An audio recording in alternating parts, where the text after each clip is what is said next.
Now live from his EIB studio in Florida. Rush, welcome back to Fox News Sunday. Always good to have you, sir. Thank you, Chris. It's great to be here. You say that what's happening to Donald Trump right now is that the left-wing courts, the left-wing media, the left-wing bureaucracy are trying to, in your words, sabotage his presidency. Sabotage? Well, actually, I do. And it's driven by two things, actually. The first thing that's going on, Chris, in my view, it is preposterous to believe that the Russians had any effect on the outcome of voting in this country. It's absurd. There is no evidence. Zilch. Zero. Nada. The New York Times has run two stories that are basically propaganda on this, one in October and one this past week, and both stories clearly say no evidence. Nobody they've talked to has any evidence whatsoever to suggest it. The second thing I think that's important for people to remember, people that voted for Donald Trump, people that support Donald Trump, really, really believe that they were going to lose the country if Hillary Clinton won. This is not an idle thought. It's not an exaggeration. They really believe that the country as founded was up for grabs. It was over if Hillary had won, if the Democrats had another 4 or 8 years to do what they do with the judiciary and so forth. So those two things, and I think if you try to understand both of those, not you personally, but people have a much greater ability to understand Trump and his supporters if you can intellectually accept those two premises. You also use a phrase which I have to say that I only heard for the first time in the last couple of weeks, the deep state. And that's the notion that there's an Obama shadow government embedded in the bureaucracy that is working against this new president. I think some folks are going to think that's right on, and some folks will think it's awfully conspiratorial. Well, I would love to claim credit for that, but actually I think a reporter by the name of Glenn Greenwald at The Intercept, who has got a relationship with, what's his name, Assange, I think he actually coined the term, and I think it works. I don't think who's driving this business that the Russians hacked the election? It's a Democrat Party. It's Hillary. It's Obama. It's all those people who just can't accept that. And you think they're behind the leaks too? Absolutely. Of course they are. They're trying. Look, if they can't win at the ballot box, you know they're down 1,200 seats since 2010. They've become a marginal party electorally. All they've got is their embeds in the bureaucracy and the judiciary, and they're pulling out all the stops. There's no question. This business that the Russians hacked the election, this is serious, serious allegation that is impossible. The Russians could not have had any impact whatsoever on voting, either how they were cast or how they were counted. In fact, if you want to say they did their job. Hillary won the popular vote. How could they have possibly had any, this whole premise? And it's been driving news coverage here ever since Trump took office and even before.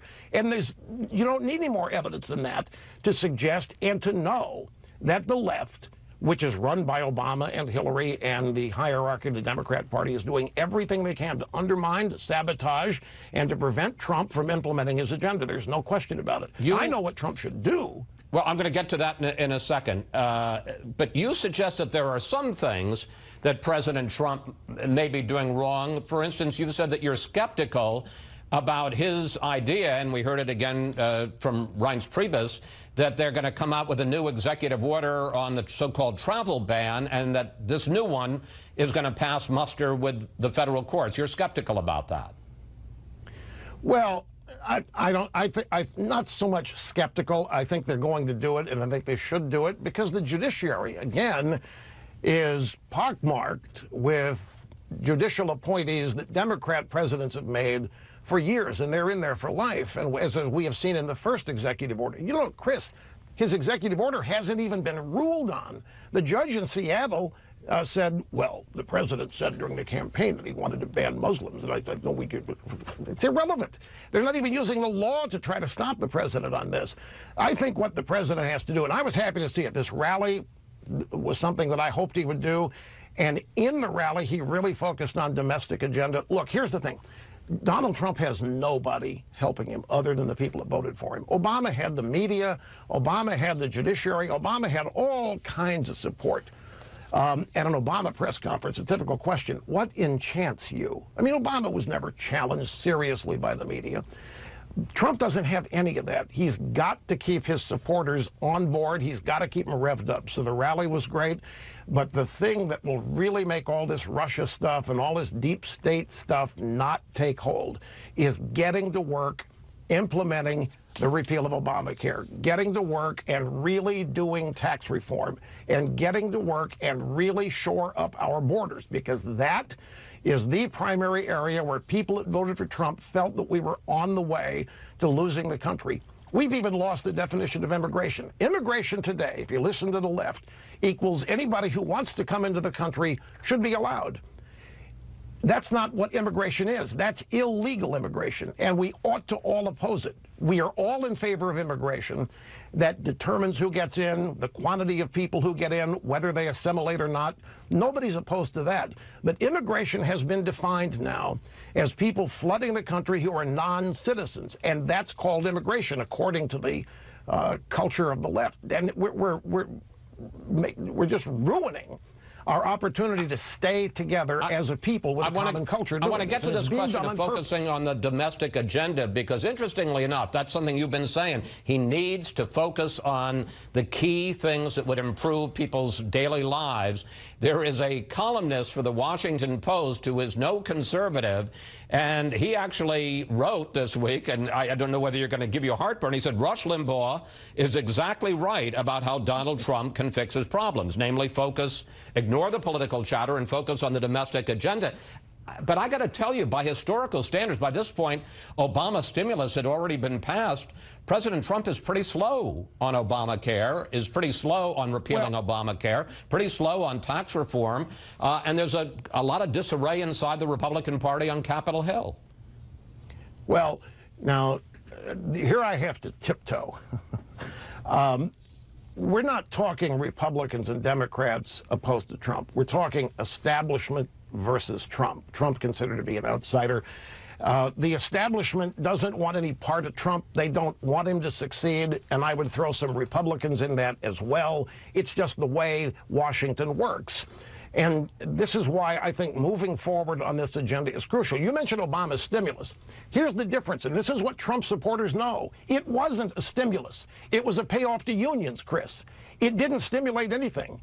We don't have a growing economy. We don't have jobs being created at a replacement level for those we had lost. We don't have anything, Obama said. He lied about Rush, the you may cost well of be right. No, this is important stuff. The people. Well, no, I'm not disagreeing with you. I'm just saying at least he passed his program, and President Trump hasn't passed any of his programs yet. Well, it makes my point. Here you had, I tiptoe again. You have the historic You're not very good at tiptoeing. African-American. Well, it's television. It's Fox News. I have deep respect. But no, seriously, you have first African-American president. You have everybody falling all over themselves to acknowledge that, to reward that. Obama was going to get everything he wanted in the first year, because if anybody opposed it, they were going to be accused of being a racist or bigot or who knows what. But don't ignore the substance. The voters know that his stimulus, it doesn't matter when it got passed, he misled everybody about it. The people of this country are tired of being misled. They're tired of voting based on what candidates have told them they're going to do, and nothing ever changes. Trump has a wide berth here, Chris. The media did not make Donald Trump, and they can't destroy him. But the media thinks, and when I say media, let me define ABC, CBS, NBC, New York Times, Washington Post, USA Today, LA Times, that cadre. They have a formula, they have a blueprint for destroying Republican political officials they don't like. It's not going to work on Trump. He doesn't fit that mold. They're trying to every day. It's kind of comical to watch. And my point about the domestic agenda, if he really wants to leave, and I'm not interrupting. Get going on it. I'm not interrupting because we agreed. I'm just moving you along. I want to stay on this media issue. Because you heard my conversation just now with Ryan Previous, and tell me what you think. When Trump sends out a tweet and says the fake media, and all those organizations you just listed are not my enemy, they're the enemy of the American people, does that go too far? Well, again, not to his voters. His voters have thought this for the longest time. I think that there's something to it. Enemy of the people, enemy of the state, they're enemies of Trump. And Trump won the election. Trump won on substance. Trump did more interviews. He explained his agenda more than any political presidential candidate ever has in my memory, and he has tried to stick to it as people perceive it. And this effort to stop him, this is what people conclude: anti-American, anti-this. It clearly is anti-Trump. And Trump has a connection with his voters that most politicians don't have. I understand it perhaps better than anybody in media. And that connection that he has is not anything that anybody else can break. Only he can break it. And I got about a minute left, so I'm going to ask you to keep the time on this. Is that all? As you look, no, you've been doing great. As you look at where they are 1 month in, is he in good shape? Is he in trouble? What's the state of the Trump presidency? 1 minute. My impersonation, well, it depends on who you ask. If you ask the media, they want people to believe that it's chaotic and falling apart, and it's already over. Trump's defeated. He doesn't know what he's doing, and everybody's running away from it, and we've got people in the deep state trying to sabotage Trump in order to save America. I think he's doing exactly what he said he was going to do, and at the bottom line, I don't really think he's fazed by all of this. I know Donald Trump. He's a winner. He's committed, and he has intended all along to do what he thinks is necessary to save the country. So perceptions are what they are. Keep an open mind. We're only 1 month in, and he's got 3 years and 11 months to go. And his supporters have nowhere near gotten to the point where they're worried or want to abandon him. They hope he hangs in. They hope he just continues to stick it to them.